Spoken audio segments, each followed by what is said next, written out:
Good morning, everyone. I'm pleased to welcome you to the 24th panel of the 7th ABDF International Congress. I will take this opportunity first to congratulate the local organizing committee and the supporting staff for putting together such a great event with so many interesting and relevant topics and extremely qualified panelists. And I must say that this is especially true for this section. So I was very happy when I was asked to chair this panel, and I thank ABDF for this kind invitation, as I will have the pleasure to share it with such a distinguished group of professionals who I deeply admire. And we are here to talk about what I think is a very important subject in the context of tax policy discussions, which is the role of the international organizations in the design of tax systems. And although this has certainly been a topic always worth debating, I believe that we have now a timely opportunity to go back and discuss such matter in view of the recent United Nations agenda of scaling up international tax cooperation and increasing its role in such dialogues. We are all aware about the discussions involving the G20 and the OECD proeminence in the international tax arena, and the longstanding critics about the power and the influence primarily played by wealthy jurisdictions in establishing international tax standards. Although they try to address that at least to a certain extent with the Global Forum and the Inclusive Framework, many countries still find some barriers for a meaningful engagement. So I believe that the rise of a truly global body within the UN, where all the governments can have equal footing in negotiations, and where we can have a transparent and an effectively multilateral process of decision-making, and how the international organizations will contribute and coordinate to it, will certainly increment these relevant tax policy debates. So without further ado, I will introduce you to our dearest panelists in the order of the topics they will be covering, okay? So let me start with Professor Philip Baker, who will be talking about the relevance or irrelevance of the OECD and the role of the international organization in tax policies. Philip Baker is a practicing barrister and a King's Counsel. Additionally, he is a visiting professor at Oxford University and a senior visiting fellow at the University of London. Thank you for joining us today, Philip. Following that, Marcio Verdi will talk about the Inter-American Center of Tax Administrations, the CIAT. Marcio is an economist graduated from the University of Brasilia and a former inspector from the Brazilian Revenue Service. He is a professor of economy and tax studies and acts as executive office at CIAT. It's great having you here, Marcio. In our third presentation, we would have Tatiana Falcão. She was not able to join so far, so let's see if she will be able to talk about the future of the United Nations in tax. If not, Professor Philip Baker was kind to, jump in and talk a little bit about the recent developments that we had and the recent report, the draft report that we had in the past week. And as we say in Brazil, to close this panel with a golden key, Blaise Eckert will talk about the role of International Fiscal Association in the global dissemination of tax studies, which is something very special for us, because as many of you know, ABDF is the local branch of IFA in Brazil. Blaise is a leading lawyer in tax and private clients. He is a frequent speaker at professional conference in tax matters, and he's the Secretary General of IFA. It's great pleasure to have you here with us, Blaise. So, Philip, please, the floor is yours. Flavia, thank you very much indeed for the introduction, and thank you very much to the organizers for very kindly inviting me to speak to you this morning and for the opportunity to talk about these topics, particularly at a time when so much is going on in international taxation, and in particular on the international institutional architecture, the whole question of which bodies should be leading the discussion on international tax. I've been asked to speak about the relevance of the OECD and the role of international organizations in tax policies.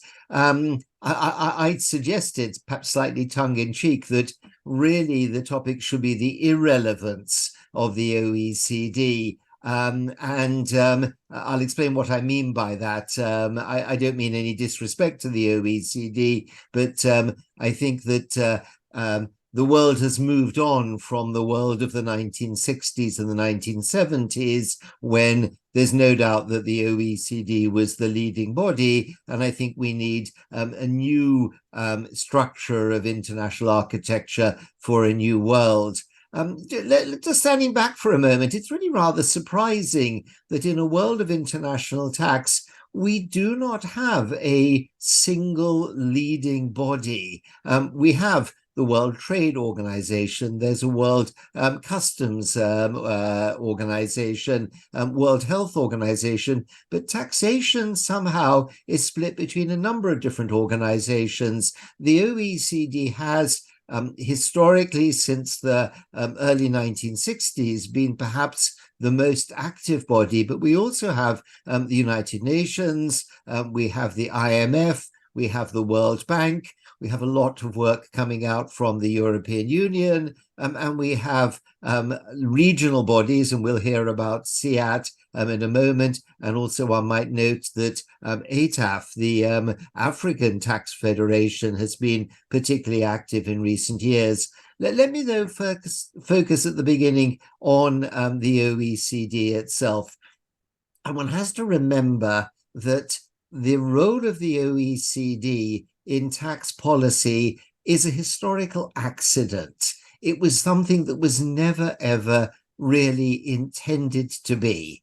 And the OECD has never been realistically the correct body, or the body that was designed to lead on tax policy. If you cast your minds back, between the two world wars, the First World War and the Second World War, leadership in international taxation was with the League of Nations, which had been set up to represent all countries. Now, it's true that in the period after the First World War, many countries were not yet independent. The League did not contain by any means all of the even independent countries, and many jurisdictions were still colonies represented by the UK or France or Spain or Portugal, and the League could not really claim to be truly representative of the world, but nevertheless it was the most international organization. And those of us who have studied history of international tax law will know that in the 1920s and into the 30s, the League played a dominant role and developed a structure which is still very much with us today. The whole idea of bilateral tax treaties, the idea of the arm's length principle, these were all matters that were developed in the League of Nations. The League, of course, was wound up after the end of the Second World War, and it was replaced by the United Nations. And entirely logically, it would have been the UN that continued the work of the League, and that was what was planned. The United Nations established a fiscal commission, and it began work on international tax matters. It had an agenda. It was continuing the work from the League of Nations. And if nothing else had happened, the UN would have continued to be the leading body. There would have been a single international body, and occasionally I let my mind wander and think how different the world might have been if the UN had continued to lead on that work.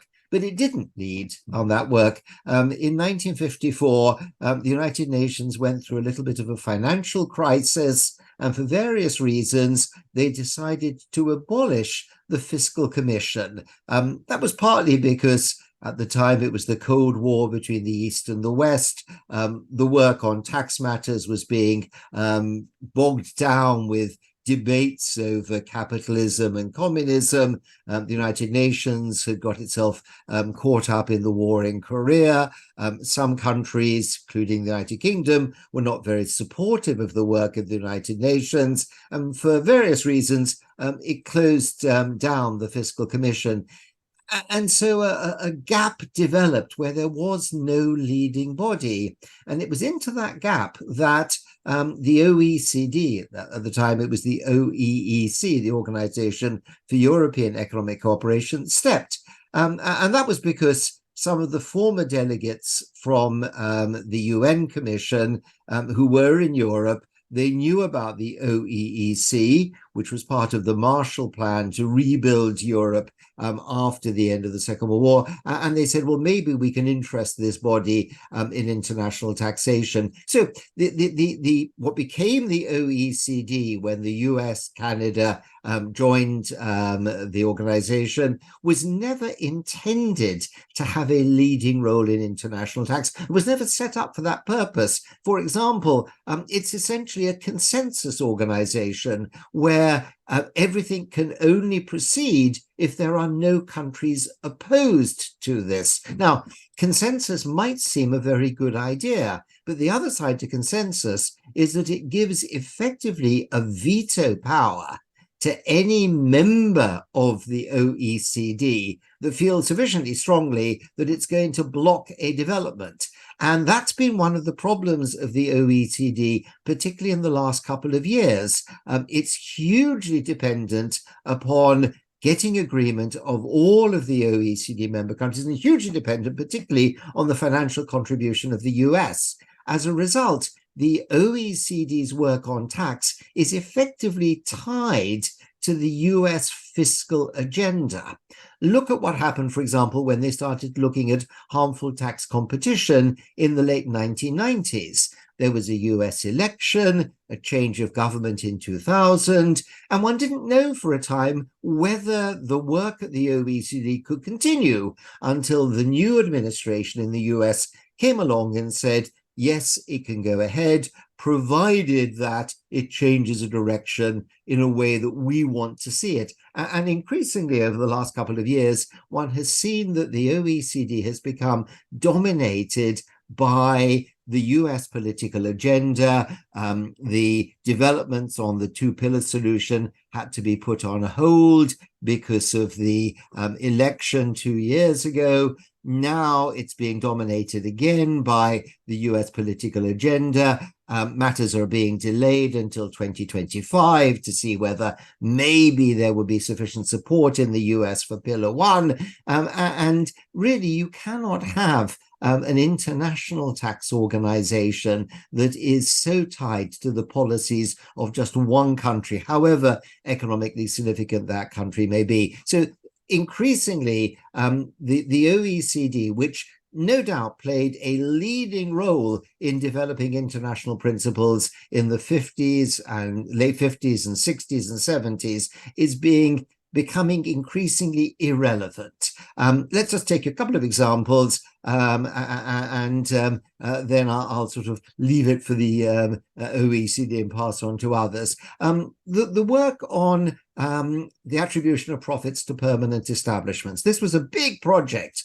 of the OECD that started in the late 1990s, the development of the so-called AOA, the approved OECD approach to attribution of profits to permanent establishments, became very apparent as that work was going along that it was not going to be acceptable even to all of the OECD countries and totally unacceptable to developing countries. The UN committee rejected this. And that was a 10-year project that effectively left an important issue, the issue of attribution of profits to permanent establishments, and an issue that is very much significant also for the digitalized economy today, where businesses can operate in a country without a permanent establishment. But we need, if we have, for example, a synthetic concept of a permanent establishment, we need to know how to attribute profits. The fact that we don't have any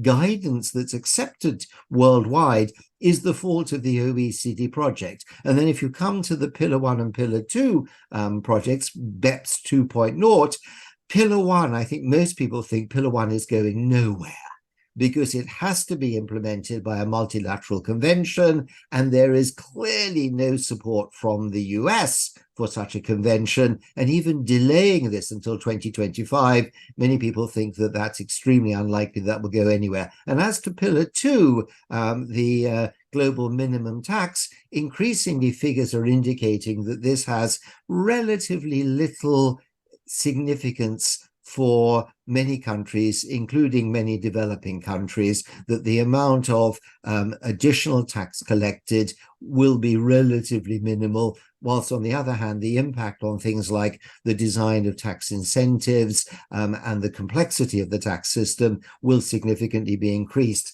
So I think the OECD is increasingly showing itself to be the wrong organization. It never was the right organization to lead on international tax. It was never designed to be an inclusive organization worldwide. It was designed to be originally a Western European organization, and it simply filled a historical gap. And that's part of the background to what we're seeing going on now with within the United Nations there. So with that, I'll finish off my comments on the OECD. I'm delighted to see that Tatiana has been able to join us, because hopefully what I've said here will be a little bit of the background to what she's going to say soon about the UN Secretary General's report. So again, thank you very much indeed for inviting me, and I pass the floor back to the next speaker. Thank you. So, Marcio. Muito obrigado, bom dia a todos. Eu entendo que eu devo falar em português. Primeiro, agradecer ao convite e felicitar por essa conferência fabulosa, essa 7ª conferência. O Centro Interamericano de Administrações Tributárias, o CIAT, é uma organização que foca seu trabalho na administração tributária. Sabemos que os sistemas tributários têm o lado da política tributária e o lado da administração tributária. Nosso trabalho, desde 67, vem se concentrando no fortalecimento das administrações tributárias da região. Eu fiz uma apresentação aqui, não sei como, não estou conseguindo mover. A nossa missão, eu não vou ler nada, a nossa missão é diminuir diferenças, tentar reduce the gap, passar a transmitir o conhecimento. Hoje em dia, para uma administração, é muito difícil atender a todos. Um diretor de impostos hoje ele tem que estar preparado até para responder sobre blockchain, sobre cybercrimes, sobre segurança da informação, sobre uso de nuvens, sobre tecnologia, sobre tributação internacional. Hoje, a grande verdade é que as poucas administrações do mundo estão preparadas para lidar com tantos desafios simultâneos e importantes. Eu queria começar dizendo, eu acho que a gente tem que aplaudir o trabalho da OCDE nos últimos 20 anos. Eu tenho 40 anos, um pouco mais nessa área. O que vimos nos últimos anos com o Global Forum foi impensável em minha época de auditor fiscal. Acho que a transparência mundial se deve a um trabalho que foi liderado pela OCDE, fabuloso.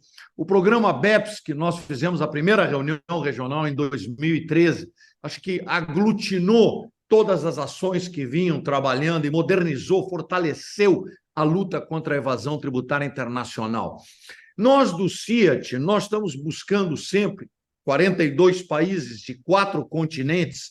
O que a gente busca é trabalhar com redes e fazer com que todos os produtos do CIAT não tenham uma característica CIAT como uma organização independente de seus países. Os nossos produtos são feitos pelos nossos países. Então, todas as nossas redes e com apoio de organizações internacionais. Por exemplo, a nossa rede de tributação internacional tem a participação de várias outras organizações, como o BID, o OECD, e outros países até que não membros são.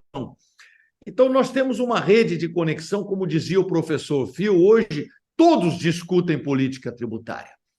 Todos têm sua opinião. Então, nos falta um organismo mundial, que eu acho que a OCDE tem feito um trabalho que tem que ser valorizado e dignificado, porque o esforço tem sido muito grande do marco inclusivo. Eu acho que a gente tem que reconhecer as conquistas. Nós, no CIAT, buscamos traduzir tudo o que se discute em termos de teoria na prática. Então, por exemplo, de estudos, a gente faz estudos sobre o nível da arrecadação, sobre os gastos tributários. Fizemos agora a nossa última rede com financiamento da Noruega.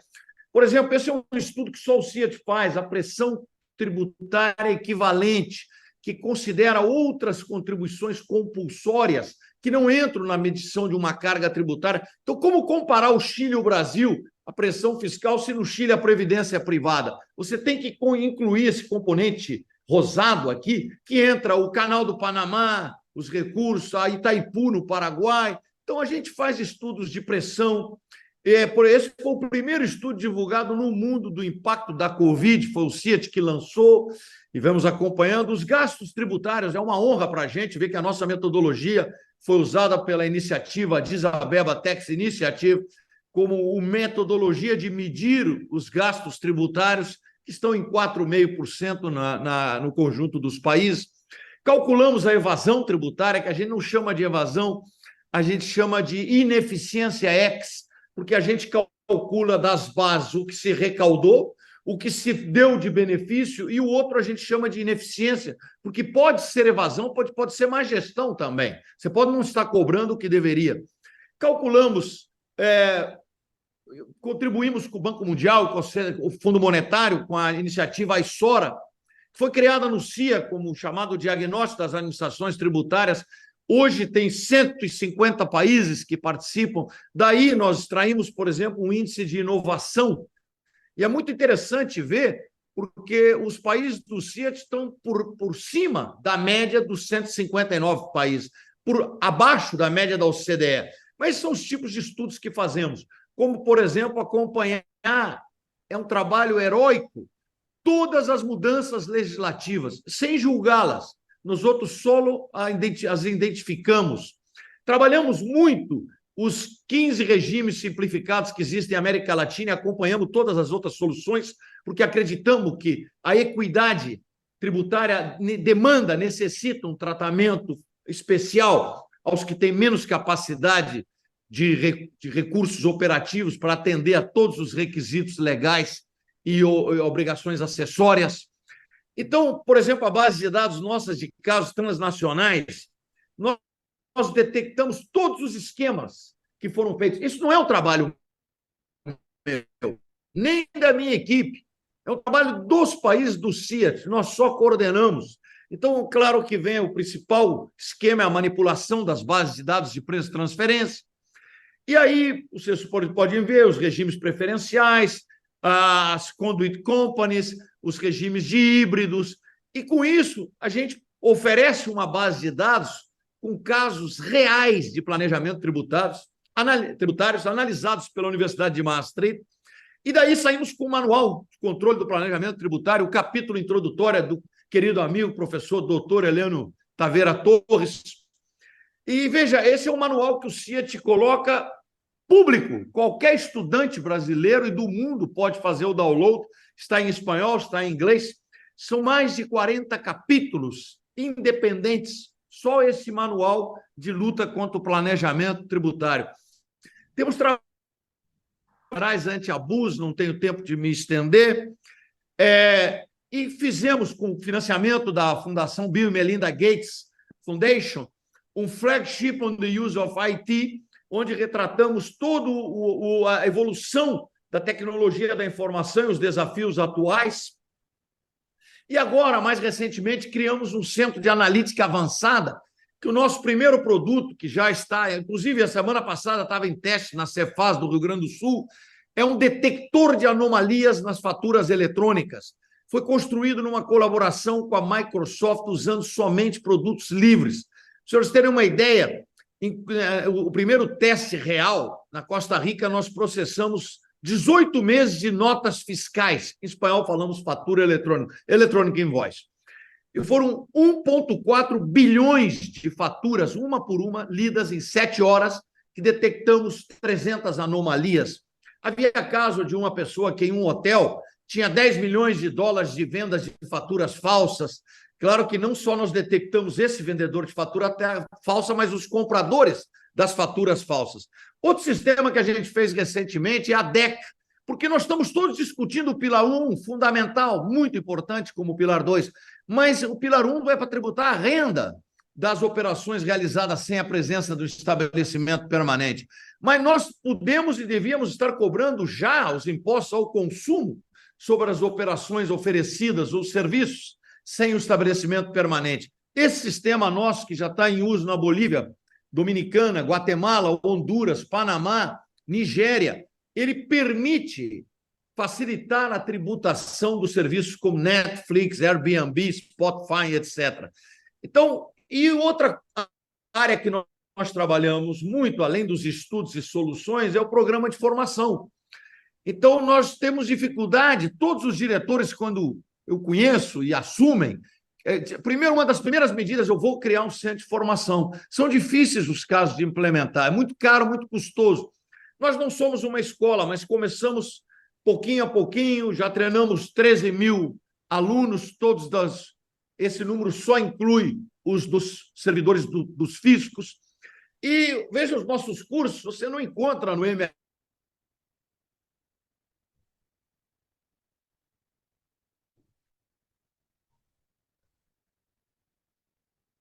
Sociologia fiscal, da ética tributária, que nos falta tanto, cidadania.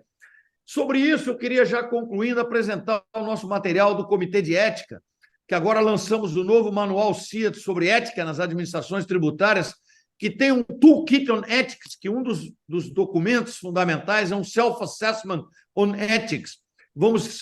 A nova versão, que vamos já implementar no Paraguai, assim que eles puderem, porque fizeram a fusão com a aduana, e vão começar fazendo uma avaliação de como estão em relação aos princípios básicos da ética, né? Estamos trabalhando também o tema do gênero, um tema importante que não se podemos deixar fora hoje das agendas. Estamos trabalhando a tributação verde. Então, o que eu queria concluir nessa operação, nessa curta apresentação, é que o mundo tributário hoje ele tem um papel especial porque ele afeta a vida de todos nós, do mais humilde cidadão da maior multinacional. E nós temos as organizações que vêm trabalhando. Podemos não ter uma organização mundial, mas nós avançamos muito. Nós temos que reconhecer que houve um avanço gigantesco no marco legal da tributação internacional. Muito devemos à OCDE, às Nações Unidas, ao Comitê de Expertos. Nós temos que valorizar os que estão trabalhando para uma tributação mais justa. Não é criticar ou buscar divergir, é somar, porque sem uma administração tributária que tenha um norteamento, não vai tributar, a administração tributária não vai avançar. E a outra verdade, que sai a mais importante, nos dizia a doutora Milka Cassanegra, que em paz descanse, é que não existe política pública sem política econômica, evidente, mas não existe política econômica sem política fiscal. E não há política fiscal nacional, internacional, global, como queiramos chamar no mundo de hoje, sem administrações tributárias fortes, estruturadas. E hoje as administrações tributárias, elas, basicamente, como tudo na vida, são processos de pessoas. As pessoas hoje vêm sendo o nosso principal constrangimento, nossa principal dificuldade é estar preparados para lidar e ter condições de atrair os novos jovens para as administrações tributárias. Nós temos que repensar a gerência dos recursos humanos nas administrações tributárias e nos governos como um todo. E dos processos, uma administração tributária hoje, evidentemente, esquecendo aqui o marco legal, é uma grande base de dados. Nós temos que maximizar o uso da tecnologia da informação, e isso estou muito feliz com o CIAT, porque nós estamos numa aliança também com o setor privado muito forte. Nosso próximo evento agora em Santa Cruz de la Sierra, sobre fatura eletrônica, vai ser uma verdadeira convenção mundial com Google, todas as grandes empresas estarão lá de tecnologia, porque nós da América Latina somos líderes em tecnologia em várias áreas. Então, querida Flávia, eu queria felicitar essa oportunidade, agradecer, e estamos à disposição de vocês sempre que for necessário. Muito obrigado. Nós que agradecemos, Márcio, foi excelente ouvir você e, enfim, acho que aprender ainda mais sobre esse papel tão importante que a CIAT está desenvolvendo, né? Obrigado. Muito obrigada. E a Tatiana conseguiu se juntar a nós, Tatiana ficou super feliz. Eu vou fazer a apresentação da Tatiana, que eu acabei não fazendo. No início, a Tatiana está no botão, então é fantástico que você tenha conseguido entrar aqui no nosso painel. Tatiana, e eu já adiantei, né? Tatiana will be covering the future of the United Nations in tax. Tatiana is a PhD graduate from the University of Vienna. She's an LLM from the University of Cambridge and from New York University. She's a senior tax policy expert, having a lead role in the tax and SDGs program at the UN. So welcome, Tatiana. It's really great to have you here today. Thank you very much for the introduction. My apologies for the delay. I got stuck in a roadblock in Bhutan. It's late night here, so go figure.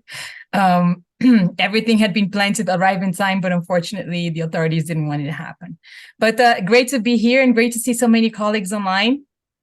And thank you, Philip, for the great presentation. I think it's in fact a great introduction and a great complement to the things I will say today.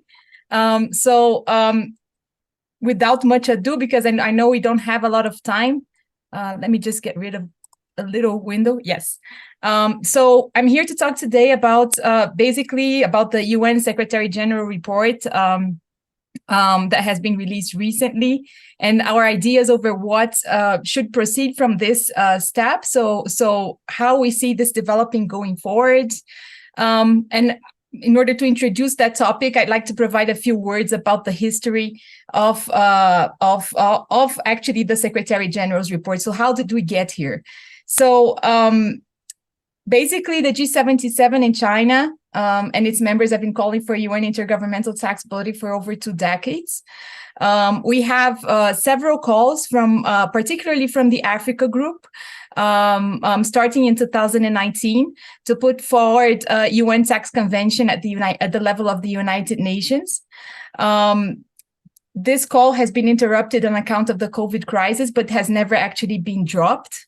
In 2021, there was a recommendation from the FACTI panel, also to include a proposal on a UN tax convention to work on issues related to illicit financial flows, evasion and avoidance in tax issues.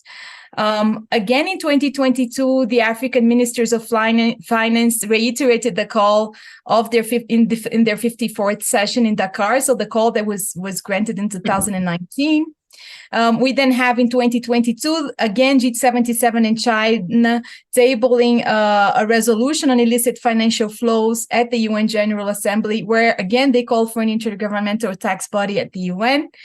And in addition to that, the Africa group tabled in the same meeting a UN resolution calling for negotiations of a UN tax on a UN Convention on International Tax Cooperation. This last proposal found no support among developed countries, and so eventually the G77 withdrew their proposal. And so the UN Intergovernmental Tax Body has been kind of parked since then.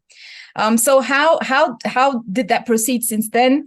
In 2022, again, there was a UN General Assembly resolution on the promotion of inclusive and effective international tax cooperation at the United Nations, where there was an invitation for the Secretary General to provide a report on the possibility of convening a UN tax body.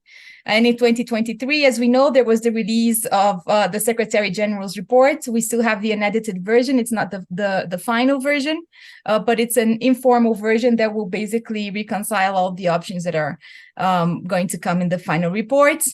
And it is expected that in November or December 2023, there will be a new vote at the level of the UN General Assembly on the report suggestions. And then there will be further definition on how to proceed with respect to the negotiation of what can be a new UN tax body.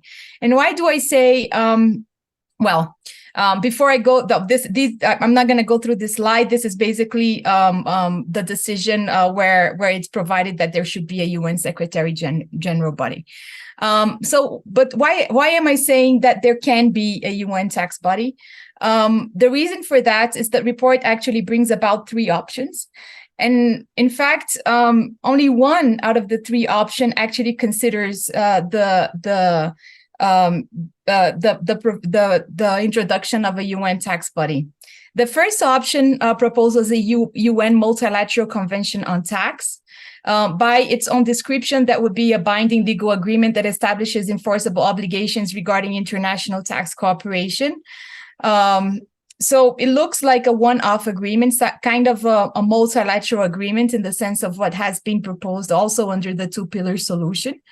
And the reason why this option would be problematic from what we've seen from a historical context is that it would probably require for the topics included under this convention to be related so that actually the convention makes sense in itself, and so that it's regulating a topic in international cooperation.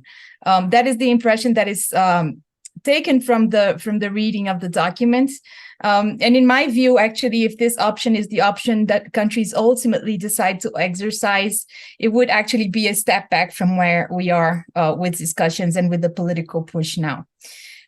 Option two, which I already say, in my opinion, is the only option that we should consider going forward, actually reflects the historical developments of the political negotiations to date, particularly with the push that's been had from the African group and from the G77 and other developing countries.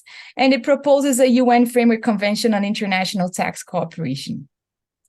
This, by the documents on inception, provides that it would be a binding legal agreement that establishes a general system of governance in the area of international tax cooperation, primarily constitutive in nature with regulatory aspects adopted through protocols. So what you can imagine as being similar to what is proposed here are things such as like the Umbrella Convention under the United Nations Framework Convention on Climate Change, or even the agreement establishing the WTO, which nowadays oversees the operation of several agreements, such as the agreement on subsidies and countervailing measures, the general agreements on trade and tariffs, and other very important agreements in the area of trade. So if this option were to be exercised, we would have then the possibility of having kind of an institutional body that could actually host a whole body of different agreements and different protocols touching on a diverse diverse array of topics that are interconnected and related to tax. And why do we need that? Well, because the state of affairs of international tax cooperation and development means that nowadays tax has an impact on several things, including not just income taxation as we historically have been delving on, but also climate issues, biodiversity issues, trade issues. So there are lots of interdisciplinary topics that nowadays are actually deeply impacted by tax. I am here in Bhutan on a project that's called Tax for Sustainable Development Goals. That basically draws a connection, like a tax element to each one of the 17 Sustainable Development Goals. So we see that tax actually works as an instrument of development and of development resource mobilization, and it's intrinsic to everything that we see happening nowadays in the world. And then finally, option number 3 suggests a UN framework for international tax cooperation. To be honest, this is the most unusual of proposals because it's difficult to think what, in fact, was the thought process behind option 3.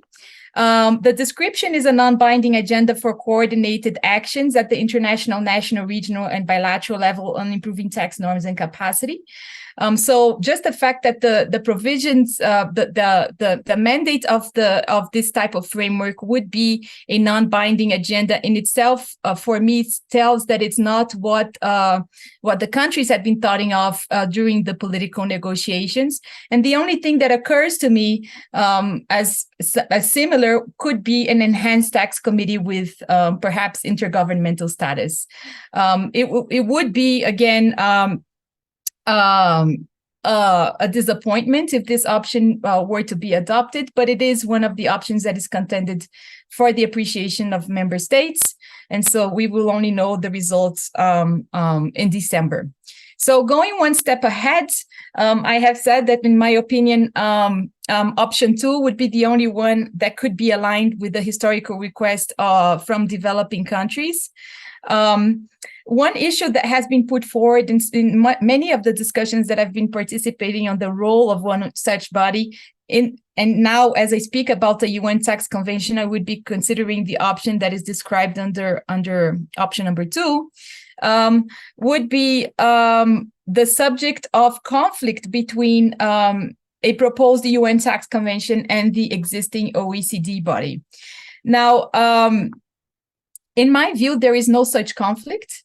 In fact, you would then have a UN body that would have global representation of all countries across the globe, or all the UN countries that intend to ratify the convention, and representing the needs both of developed and developing countries.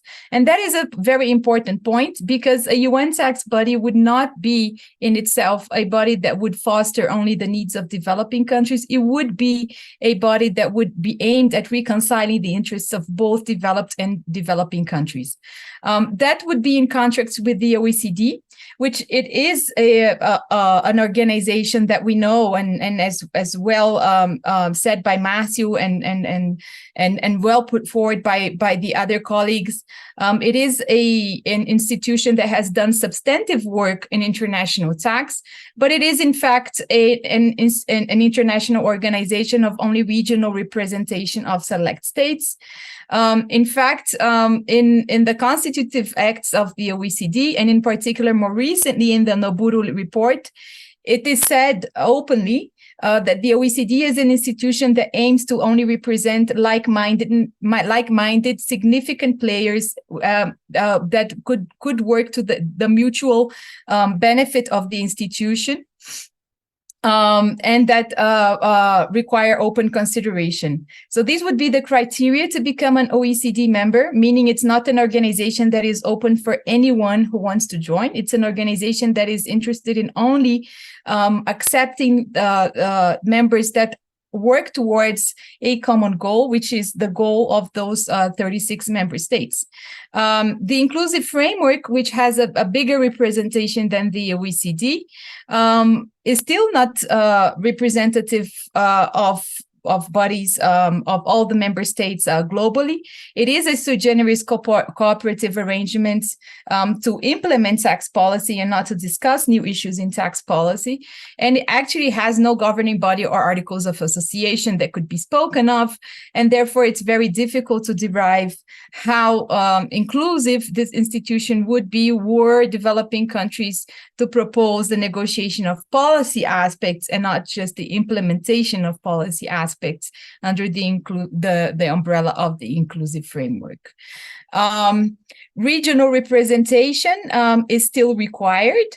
It is very important to have, going forward, still the work of ATAF, CIAT, and others, but these can also coexist with the UN tax body. These bodies, they act and they reflect on different regional opinions, and they put forward regional interests. In fact, there's a quote in the Secretary General report, the regional tax organizations have a crucial role in assisting countries in participating effectively in multilateral discussions. And there would be a shared role in developing capacity on policy making, which is a key role that actually a UN tax body could take on. Because no international organization is, in fact, yet working with members on developing capacity for the negotiation of positions in making new policies. Some regional organizations have initiated a mandate for that. And on that, I mentioned ATAF. That seems to be a front runner on that. And also the newly created Latino-American organization, which is in fact not in operation yet, but they have within their mandates to actually work with countries in Latin America to foster policy development through concerted positions for the region. The other point that actually was touched upon by Philippe was the issue of voting rights. If you were to think of a UN tax organization within, the conceptual framework of a framework convention, how would one go about in establishing how countries would vote in a manner that is transparent and efficient? There are a few options that could be considered in leading heads. One of them could be to the inspiration of what already happens under the World Bank and the IMF, and that is individual country representation or power delegation to a board of directors, head officials. In my view, that would be the subject being tax, the delegation of representation for a board of directors or power or a head official becomes problematic because of course that interferes with the sovereignty of states. And so the discourse seems to be more inclined towards one country, one vote solution, or a consensus-based solution. There were several views that have been expressed recently on several fora on how these would impact the voting system within an intergovernmental organization. Some even state that countries should be allowed to be granted the right to say a yes, no, or a neutral position, meaning a neutral position is one whereby a country has not yet formed its position with respect to the policy in question. The other option could be majority voting with minority opinions. That's the position that is undertaken now by the UN Tax Committee of Experts. That could be a continuum on that type of policy approach. The consensus base is the option that is adopted under the WTO. But for tax purposes, consensus is a negotiation process where countries agree between them which is going to be the prevailing decision. But it happens behind closed doors, and there's no actual transparency, so that could also be problematic from a tax perspective. And there's then the issue of representation through country grouping, such as the EU, where there is a formal country grouping, or a power block where countries actually group for a particular negotiation, but do not necessarily form a standard institutional grouping, such as it is in the case of the EU. All these issues would have to be taken into account in providing for legitimacy, transparency in the voting process. A hybrid approach could also be adopted. That's the approach that is adopted currently by the OECD, where there is country voting, but the secretariat recommendation is allowed, and there is centralized oversight by staff within the OECD in order to take decisions on behalf of the membership and to negotiate positions on their behalf. So these are kind of the options that we have tabled now to the inspiration of the organizations that already are in operation. And these would be, in my view, the issues, or actually one of the central issues that would have to be decided upon implementation of a UN Framework Convention for an International Tax Organization. The next very important point would be, and very short point on that matter, is the governance structure. And the reason why I bring about the governance structure is because what we see nowadays within the UN system is actually several UN agencies working on tax, but actually doing so parallelly. So there is quite a bit of overlap within the work that is undergone by the different tax agencies in respect to the work that it's done, for example, at DESA level, where the policy decisions are undertaken. And the proposal for a UN tax convention could be one where you would have the opportunity to review that and to actually assimilate all these functions into one main body that obviously can then still request for a formal opinion or expert opinion from the agencies that are engaged in the negotiations outside the field of tax. So, for example, to state a very a live example that is currently actually in course, if you were to have a UN tax convention, you could have, for example, the UN being responsible for the tax treatment of carbon taxation within from the emissions from maritime emissions, and then have expert opinions coming from the International Maritime Organization as to whether the policy suggested for the taxation of carbon from maritime emissions is suitable enough, or whether there are any other issues or criteria that need to be taken into account into determining one single policy on which both organizations can operate. So that goes for several other agencies. UNEP works on environmental taxation. UNCTAD is supposed to be a tax body, but actually works quite substantively also on tax policy issues. UNDP is more of an implementing body and capacity development body with the tax inspectors without borders and tax for SDGs projects. And finally, ICAO treats on the taxation of air emissions and biodiversity in the air. And then just to conclude, I think this is my last slide. It's the issue of dispute resolution. What we have now in current practice in tax is actually the option between an MAP or a tax arbitration. As we all know, tax arbitration is quite a contentious topic in tax. Not all countries are favorable to accepting the tax arbitration clause within the realm of international tax treaties. And it is, in fact, one of the biggest obstacles for the implementation of the multilateral convention under the two-pillar solution, because many of the developing countries that are actually engaged in the discussions in the inclusive framework are not comfortable with the adoption of a tax arbitration provision. So what I propose is whether, if we were to have a UN tax convention, wouldn't this be the time for there to be an independent specialized dispute resolution body on tax? Something of the sorts of an UN International Tax Tribunal. And in my view, such a international tax tribunal could even come as a subsidiary body to the International Court of Justice. So much like tax, where we see an expansion of topics occurring, where we see the relationship between tax and several other interdisciplinary topics where tax has an impact.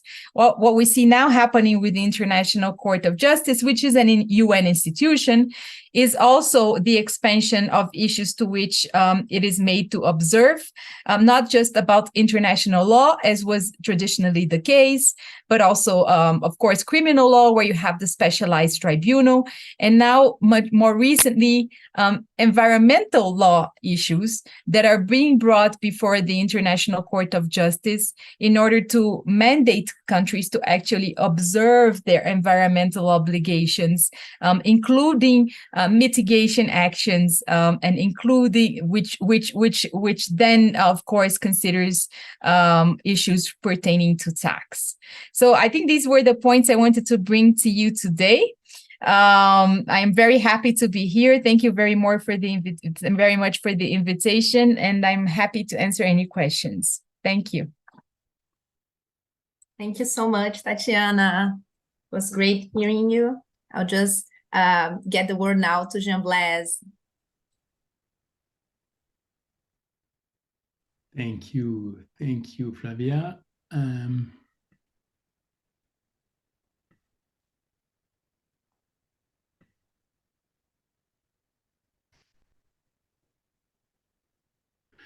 So yes, thank you, Flavia, and thank you, the Brazilian branch of IFA, for inviting me to say a few words on behalf of Global IFA.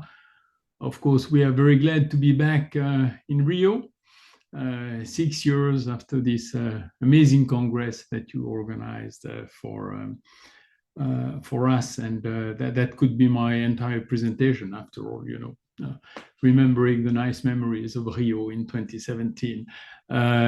But no, a few words on, where does an association, a private association like IFA, finds a place, finds a role in the middle of organizations among administrations or governmental organizations. What do we have to do to find this space, to keep this space, and what do we have not to do as well to keep this space? And I think that some historical background is probably useful there.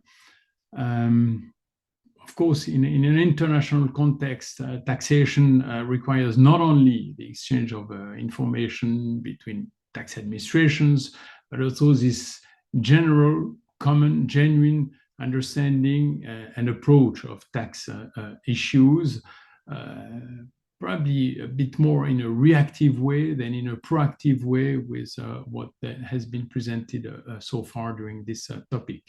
Of course, international institutions have a particular influence. Historically, in this respect, as it was said, the OECD has played a crucial role, crucial and accidental. I really like the word used by Philip, you know, OECD being an accident of history. I know we know that it can be important, an accident of history. But of course, I think it's absolutely clear to everybody, the UN has a very important role to play, and we will see what this is. So, in the middle of all this, IFA is there to facilitate the, I think, technical, academic, scientific exchanges. And it has to play this role as a non-political, as a neutral organization, very, very important, an organization in which we can have around the same table all practitioners from different jurisdictions, from different angles. And in this short presentation, yes, I will show how we think if I can still play this central role as a global worldwide organization. So most of you know what IFA is, but nevertheless a few words. At the last account, we had a bit more than 12,500 members. We are present in 114 countries, so this is not the UN, but close enough. And we have more than 70 national branches, like your Brazilian branch, which are our active national representations. And we can rely on, among these more than 12,000 members, this is really what we are proud of and what we try to foster. We have university professors, we have practitioners, we have accountants, attorneys, we have taxpayers, corporations, we have judges. It is sometimes difficult for judges to even attend a congress like our congress, but we do have a growing number of judges and tax administration officials. And I think that this is really on these two pillars. We also have our two pillars, the neutral approach of things in that, and that's the second pillar. We try to have around the same table all constituencies, all voices, and that also includes, of course, the voice from developed countries and the voice from developing countries. Where do we come from? 1938 in the Netherlands. The idea was that at this time was that there should be an institution for the permanent and comprehensive study. That was the key word at the very beginning, study of international taxation. We had already seen during the 19th century the establishment of a number of similar institutions, Société de législation comparée, the International Law Association, of course the ICC set up in 1919. But really, as the topic of international tax became more and more relevant, these institutions with a broad field of activity were not really perceived, I think, as the adequate forum to address tax issues. So you see, more than 100 years ago, we were already discussing, what is the right forum what is the right type of organization to discuss tax issues. With, I think, always this feeling that it is important to everybody, but of course we are touching to national sovereignty, and that makes this, that renders this issue particularly sensitive. So that's, with this background that the idea of IFA was born, was created as a at a pivotal time, between the two world war.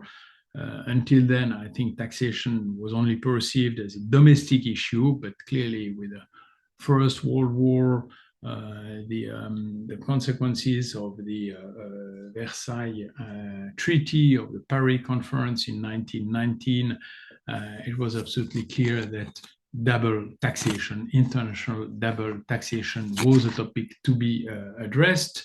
That's on this basis that, as we know, the League of Nations created the first model tax convention in 1928. And I think this convention rendered it even more clear that there was a need for an academic and practical exchange on international tax. So if you read our articles, they are on the website of IFA.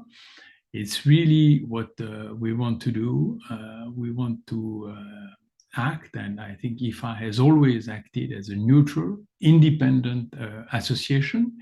It's not lobbying, it does not pretend to lobby. It aims to include, as I said, all tax, all voices from the international global tax discussion, even those with conflicting interest, tax, large multinational corporations, tax administrations, and of course, all nations. We do not promote any tax policy. We're not here to even, I think, actively propose any tax policy. We're more there to see what is being discussed and be the forum to, in a critical but positive way, discuss what is being proposed by others. Even with our neutral, independent position, I think that we think that IFA can contribute to the evolution, to the stabilization of international tax by providing this single forum. And I think this is the last point of our slide. Yeah, we are very proud, I think, as IFA in general, really the more than 12,000 members worldwide. We're really proud to be the only association able to do this worldwide, also in a non-commercial way. So how do we, in more detail, how do we go with this? Well, as I said, first of all, in 1938, the key word was the study of tax law.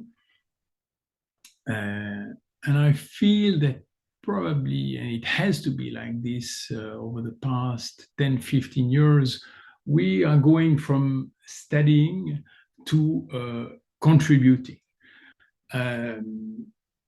In today's world, you need to be seen as contributing if you want to have the ear of the world.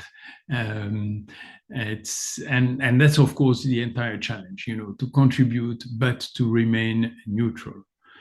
So how do we try to do this? We contribute through scientific research, publications a little bit back under our own name, but most of them, as we know, with our close, it's not our cousin, it's IBFD. The IBFD was created by IFA. IBFD is a foundation, the founder of which was a long time ago IFA. Of course, the foundation that was created by IFA has grown very much since its foundation. And by our research, our publications, we try to highlight, inconsistencies, risk in the global tax world, and also propose technical solutions. I think that a recent good example of this, and it was mentioned by Tatiana a few slides ago, the lack of a dispute resolution mechanism within Globe, Pillar 2, and there was an article published by a senior member of the member of the IFA Permanent Scientific Committee, the PSC, proposing a solution.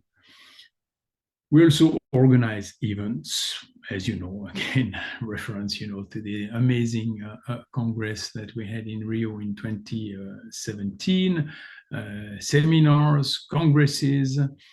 There also it becomes a challenge, to organize these events limited maybe to members of IFA only, and in my view, we need to extend the possibility to non-members to attend these events, not only the congresses, but other events. And we, of course, always try to cooperate with other stakeholders, the ICC, the OECD, the UN, IBFD, as I also said. Let me also precise that, of course, it's not only Global IFA, which tries to organize and disseminate the global study of tax matters. We have frameworks, and as we see today, and as you've seen for the past 2 days, we have a number of very active branches organizing also highly interesting events. And we are, of course, conscious that the discussion on international taxation must be integrated in the broader concept more and more of public international law.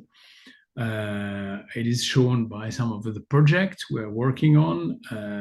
We are about to publish on tax treaty interpretation under the Vienna Convention of the Law of Treaties. So this is not, technicalities only, but really more tax law in the context of public international law.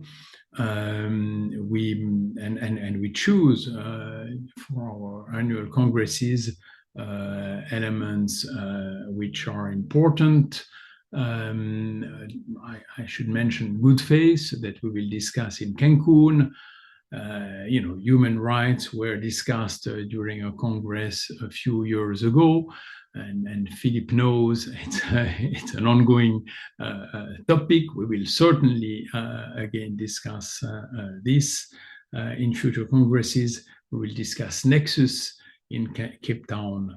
And apart from this, our dissemination goes through a number of other activities, webinar series. There are a number of globally organized events that are being developed or still internally developed now. And there are certainly topics like trade tax, but also dispute resolution, tax and climate change. Again, reference to what Tatiana said on this would be topic that could be discussed or would be discussed by IFA. So, I think that this I have covered already. The fact that we really try to that's maybe why a Swiss was chosen as Secretary General. Neutrality is a very Swiss concept, although it's highly debated. Those days, what does it mean being neutral, as we pretend to be in Switzerland? In IFA, I think that the translation of neutrality really means you are all welcome. We will make sure that there is an equal voice given to, as I said, developing countries, developed countries, accountants, corporations, judges, university professors, administration officials. So I'm, reading now the end of my presentation. It's really how do we see our role, this neutral global approach involving everybody, remaining technical and scientific, not lobbying, creating bridges between jurisdictions, between tax practitioners, participating more and more as much as we can to the activities of other organizations. For instance, in Europe, we more and more actively participate to activities of IOTA, but we would certainly be ready to, participate to CIAT activities or ATAF as well. Flavia, I think that's all what I wanted to say on, how we see IFA, the we being the board, but I think the organization as a whole. Thank you so much, Blaise. I really appreciate it. It was great knowing a little bit more about the global IFA. And I think we do have a few more minutes. So I maybe would like to try to address at least one question. I think Tatiana was brilliantly presented the main options and her views of the UN Secretary General report. And of course, she feels very strong about option 2, as we could all get from her presentation. And I think I would just like to ask the other panelists their opinion on that, their comments, and how do they see that? So I don't know, Philip, maybe do you want to start? I will, but I noticed that Marcio also has his hand up and wants to speak. But as I'm speaking, let me say, I completely agree with Tatiana. I think of the 3 options, the only one that is realistic is the second option. And I think it's a case where there's a story that when in this country, the Prime Minister is asked to appoint a bishop, they give the Prime Minister 3 options, but actually 2 of them are just totally impossible. And the Prime Minister is effectively guided towards choosing the right option because he looks at the other 2 and says, oh, I couldn't appoint him and I couldn't appoint her, so it has to be that. And I think it's almost the same thing that the Secretary General of the United Nations has offered 3 options, of which 2 are just impossible. The first option of a multilateral agreement, there was no way that you could draft an agreement containing all of the principles of international tax and get agreement for countries to sign it. So let's forget about that completely. The third option of a loose sort of agenda, nothing binding, nothing really established, that won't satisfy the countries that supported the General Assembly resolution last year. So it seems to me that there is actually really only one option. The subsidiary options that come onto that is, how is that body going to work with institutions like the OECD? Because there will have to be a recognition by the OECD member countries that they have enjoyed a period of dominating international tax that is over, and that they have to accept that the UN is now going to be the leading body, and there will have to be a major transfer of resources from the OECD to the UN, including individual resources, which simply means some people moving from Paris to Geneva. And as Jean-Blaise and I will both agree, living on Lake Geneva is a much, much nicer thing to do than living in the banlieue of Paris there. So I can't imagine there'll be much opposition from some of the staff who will move there. But definitely, I have other comments to make, but I agree very much with Tatiana. But Marcio had his hand up, and thank you for letting me come back on that. Thank you, Phil. Não, meu comentário é se existe um ponto interessante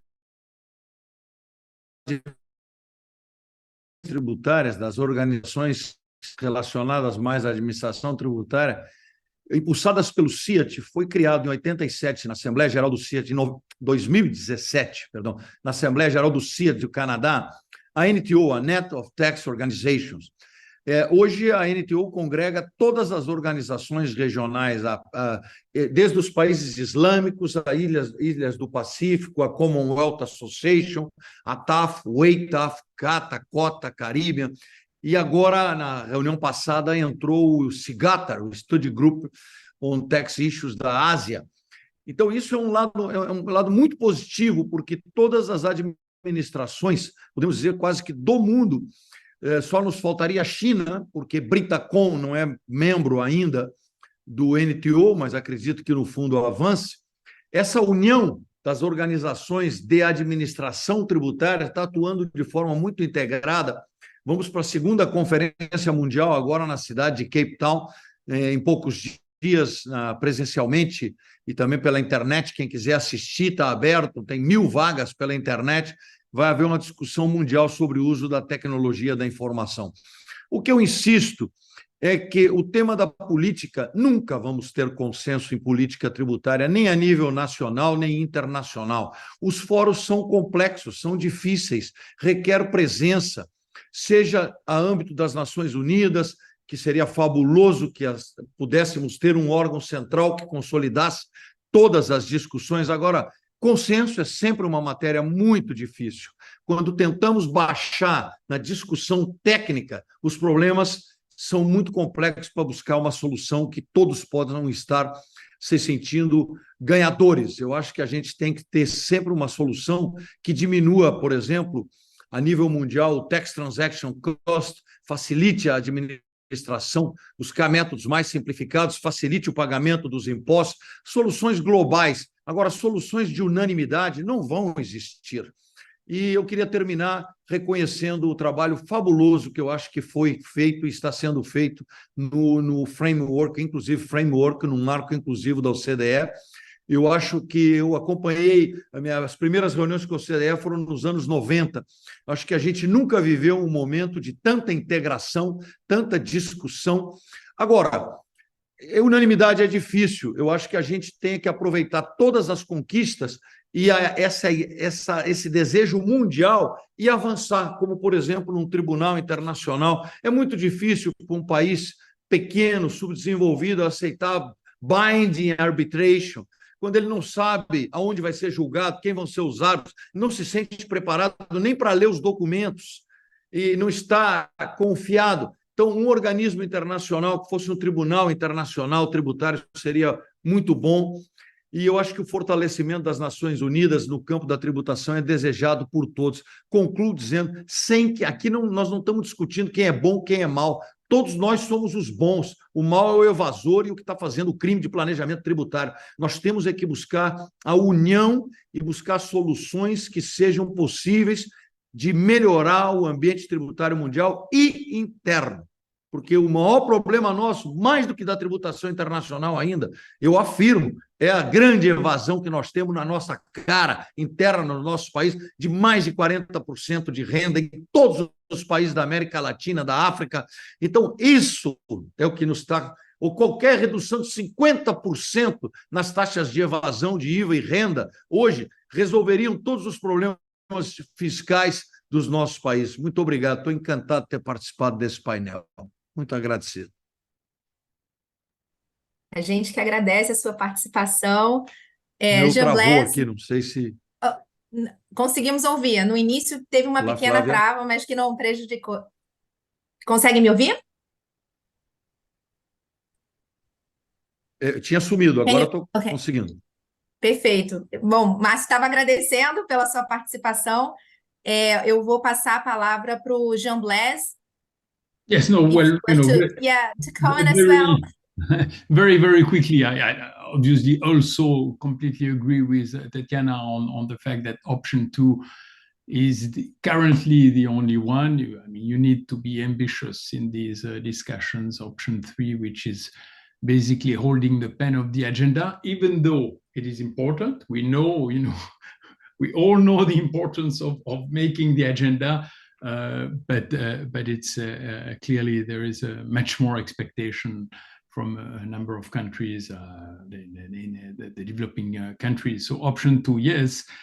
But indeed, this whole legacy of OECD needs to be taken care of, and I would hope that somewhere, probably not in reports, but sooner than later, there would be discussions between the UN and the OECD, because otherwise there is clearly going to be a collision of authorities at some point,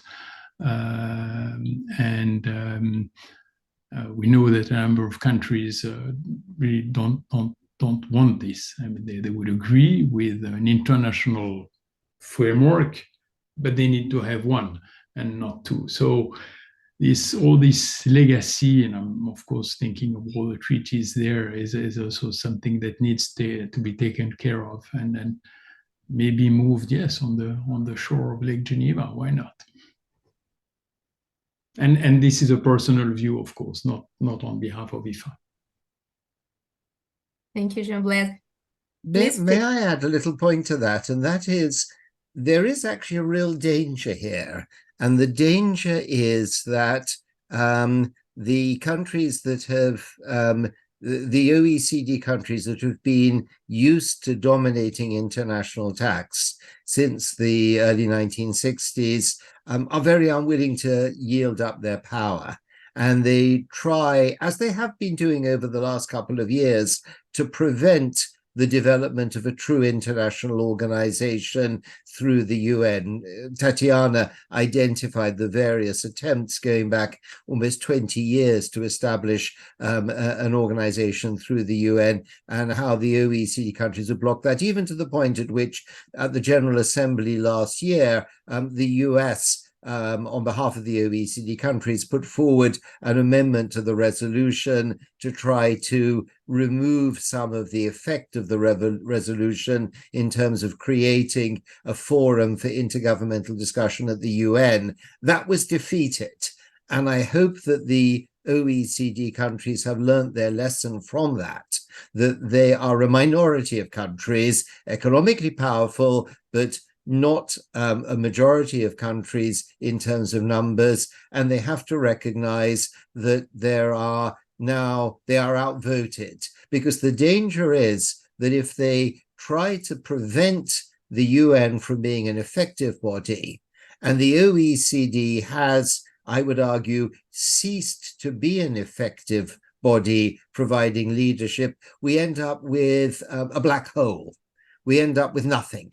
We end up with no proper leadership on international taxation at the governmental level. We can have lots of discussions at IFA, and we can have very effective regional bodies, CIAT, ATAF, but we won't have an international organization that brings governments together, where maybe there isn't consensus, but maybe there are coalitions of governments that support it. And that is a very dangerous position, that we don't have a leadership organization. It's a situation that we were in for about 2 years in the middle of the 1950s, when there was no leadership. And that's when the OEEC stepped in. But I am concerned that some of the OECD countries, including my own in the United Kingdom, have not woken up and smelt the coffee. And they haven't realized that they cannot seek to dominate. And this goes not just my country, but particularly to countries like the US, which have been used to getting their way on international tax. And they have to recognize that if they try to do that, they will be isolated by a majority of other countries, and that will ultimately be very damaging for international commerce and for US business in particular. But I do add that quite strong warning. Tatiana, maybe do you want to share a few comments or Absolutely. to conclude your panel? I'm happy to see that we have a unanimous at least in the panel, right? At least in the panel we are able to find not consensus but unanimity, which is very unique in a tax discussion. Just to say that I completely agree with Philip's last remarks, but I find that it is in fact problematic to put forward 3 alternative options when in fact what we had been discussing over and over again, and also in the political discourse, had been the introduction of an international tax body. So in my view, there is a liability, there is the risk of a liability in just stepping back and giving back, to member states the option of actually making the wrong choice. And as you say, like if a very powerful country like the US decides that it wants to bar the agenda, the easy way to go about it is just merely to disagree with the option adopted by the majority and to state that it wouldn't consent to the adoption of option 2. So it is a risky approach to even propose 3 different options. It is a very particular point, is a personal point of mine. I think we should have started the discussion by just, trying to draw on how an international tax body would look like. This international tax body being a framework convention that would host a whole array of different topics that are, that cover all the interdisciplinary topics that currently are touched on by international tax. I mean, that's my very personal view. But of course, now that's where we are at. And so we are expecting to only get a decision on how things will proceed probably in December this year. So thank you, Tatiana. Thank you all. Thank you, Philip, Blaise, Marcio. It has been a pleasure to be here with you today. Very interesting discussions, and let's see, maybe we have another round of this panel by the end of the year with good news, just proving that the UN and the members can take the right choice, right? So thank you so much. Thank you. Thank you. Thank you very much indeed, Flavia, for chairing us. Thank you for everything, and thank you, everybody. Thank you. Prazer muito grande. Obrigado. Saudações a todos.